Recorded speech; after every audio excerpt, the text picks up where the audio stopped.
قاضی ابو الحسین بن عقبہ کہتے ہیں کہ میری شادی میری تایا زاد سے ہوئی تھی اور وہ خاصی مالدار عورت تھی۔ اپنی دولت مجھ پہ بے پناہ نچھاور کرتی تھی اور میں اس کی دولت سے کافی استفادہ بھی ہوا کرتا تھا۔ ایک دن کسی نے اس کو یہ خبر دی کہ تمہارے شوہر نے دوسری شادی کر لی ہے اور وہ عورت غریب گھرانے سے ہے، تمہاری دولت اس پہ خرچ کرتا ہے۔ بس پھر کیا ہونا تھا، گھر میں تو جیسے کوہرام ہی مچ گیا۔ میری بیوی نے میرا خرچہ بھی بند کر دیا اور ناراض ہو کر اپنے میکے جانے کی رٹ لگا دی۔ میں نے اس کو بہت سمجھایا کہ میں نے شادی نہیں کی، یہ سب پراپیگنڈا ہے، جنہوں نے تمہارا گھر برباد کرنے کا ارادہ کر لیا ہے، لیکن وہ نہ مانی۔ کہتی ہے کہ اگر آپ سچے ہیں تو کہیں میرے علاوہ جتنی بھی بیویاں ہیں ان کو طلاق دیں۔ میں اب سوچنے لگا اس طرح تو اس کو طلاق ہو جائے گی، اور میں اس کو طلاق دینا نہیں چاہتا تھا کیونکہ وہ ایک صابر و شاکر عورت تھی اور سمجھدار بھی بہت تھی۔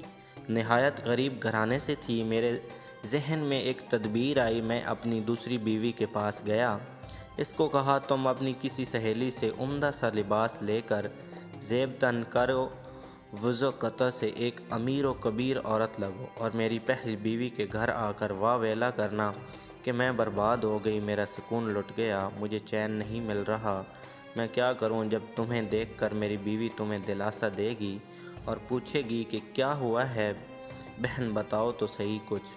پھر اپنی روداد سنانا کہ میرا شوہر میرا چچا زاد ہے اور میری دولت سے استفادہ بھی ہوتا ہے، لیکن اب اس نے دوسری شادی کر لی ہے۔ مجھے لوگوں نے بتایا ہے کہ وہ تمہاری دولت اس پہ خرچ کرتا ہے، اب بتاؤ میں کیا کروں۔ تمہارا شوہر قاضی ہے، تم اس سے پوچھو کہ اب میں کیا کروں، مجھے اس کے ساتھ اب نہیں رہنا۔ اس نے بالکل اسی طرح کیا، میرے گھر آئی جبکہ میں بھی گھر میں موجود تھا، وہ آتے ہی واہ ویلا کرنے لگ گئی۔ میری پہلی بیوی نے اس کو دلاسا دیا اور پوچھنے لگی کیا ہوا۔ اس نے میری سمجھائی تمام روداد سنا دی۔ بس پھر میری پہلی بیوی نے اس کو بازو سے پکڑا تو میری مجلس میں لے آئی اور آ کر کہتی ہے اس کی بھی داستان غم میرے جیسی ہے، اس کے شوہر نے بھی اس سے دھوکہ کیا ہے۔ میں نے پوچھا دوسری بیوی سے کیا ہوا، مجھے سب بتاؤ۔ اس نے وہی رٹائی ہوئی ساری داستان بڑے غمگین انداز میں سنائی اور مجھ سے اصرار کرنے لگی کہ بتاؤ اب میں کیا کروں۔ میں نے اس سے کچھ سوالات کیے کہ تم نے اپنی سوتن کو دیکھا، کہتی نہیں۔ تم نے اپنے شوہر کو کبھی اس کے ساتھ دیکھا، کہتی نہیں۔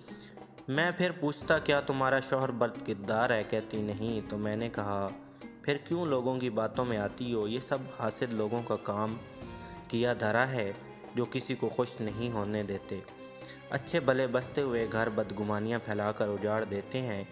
یہ میری بیوی کو بھی آج کل یہی مسئلہ ہے، روزانہ مجھ سے اس بات پر جھگڑا کرتی ہے کہ اگر نکاح نہیں کیا تو آپ کہیں اس گھر کے باہر جو بھی میری بیوی اس کو طلاق دے، جبکہ میں برملا کہتا ہوں کہ اس گھر سے باہر میری جو بھی بیوی ہے اس کو طلاق ثلاثہ دیتا ہوں، جبکہ وہ دوسری بیوی بھی گھر میں ہی موجود تھی، لیکن یہ نہیں مانتی۔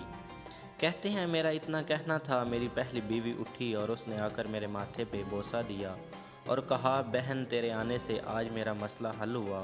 میں ان کو کئی بار یہ کہہ چکی تھی کہ آپ اس گھر سے باہر جو بھی کوئی آپ کے نکاح میں اس کو طلاق دے دیں۔ آپ جو یہ الفاظ کہتے تو نہیں تھے، آپ طلاق کے الفاظ بول دیں، اگر کوئی ہوگا تو اس کو طلاق ہو جائے گی، لیکن آج انہوں نے میری یہ بات پوری کر کے مجھے خوش کر دیا۔ اس طرح میری تدبیر نے مجھے اپنی دوسری بیوی کو طلاق دینے سے محفوظ رکھا اور میری پہلی بیوی بھی خوش ہو گئی۔